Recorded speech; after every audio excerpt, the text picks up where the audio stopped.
Au Bénin, le parti d'opposition Les Démocrates traverse l'une des plus grandes zones de turbulence de son histoire.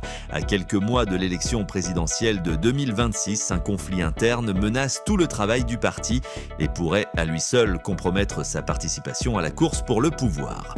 Créé sous la houlette de l'ancien président Boni Yayi, les démocrates se sont imposés comme la principale force d'opposition face au régime actuel.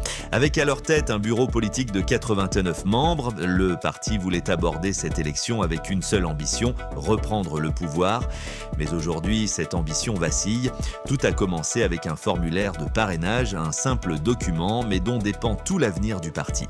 Ce parrainage, attribué au député Michel-François Olutoye-Sodjinou, devait permettre au duo présidentiel désigné par les démocrates de valider sa candidature auprès de la Sénat. Sauf que rien ne s'est passé comme prévu. Le formulaire n'a jamais été restitué. Et depuis, les tensions se sont enchaînées au sommet du parti. Le vice-président Éric Oundété est monté au créneau. Dans une lettre bouleversante, il implore le député Sodjinou de remettre la fiche. Je cite « Je viens très humblement me mettre à tes genoux pour te supplier de remettre le parrainage au parti ». Un appel public presque désespéré pour sauver la candidature du parti. Mais Michel Sodjinou, lui, a fini par briser le silence. Dans une déclaration diffusée le 16 octobre, il accuse le parti de dérives internes et de décisions prises dans l'ombre. Selon lui, le processus de désignation du duo présidentiel aurait manqué de transparence. Il dénonce un leadership d'un autre âge, une structure fermée où la base militante n'a plus réellement voix au chapitre. Derrière ces mots se cache un malaise plus profond, celui d'un parti pris entre idéaux démocratiques et ambition de pouvoir.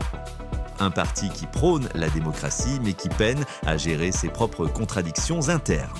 La crise a désormais franchi les murs du parti. Une décision du tribunal de Cotonou exige que le formulaire soit restitué à son propriétaire, le député Sodjinou.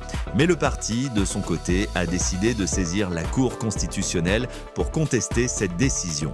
Pendant ce temps, la Sénat continue son travail et le risque est réel. Sans ce parrainage, les démocrates pourraient voir leur duo présidentiel invalidé avant même le début de la campagne. Alors, que se passe-t-il vraiment ? Simple désaccord interne ou manœuvre politique plus complexe ? Dans l'ombre, beaucoup redoutent une fracture irréversible au sein du parti. Et si le problème du parrainage n'est pas réglé à temps, le rêve présidentiel des démocrates pourrait bien s'effondrer avant même d'avoir commencé. Un parti divisé, un candidat en suspens et un pays en attente. Les démocrates jouent leur avenir politique et le temps, lui, ne leur fait plus de cadeaux. Affaire à suivre.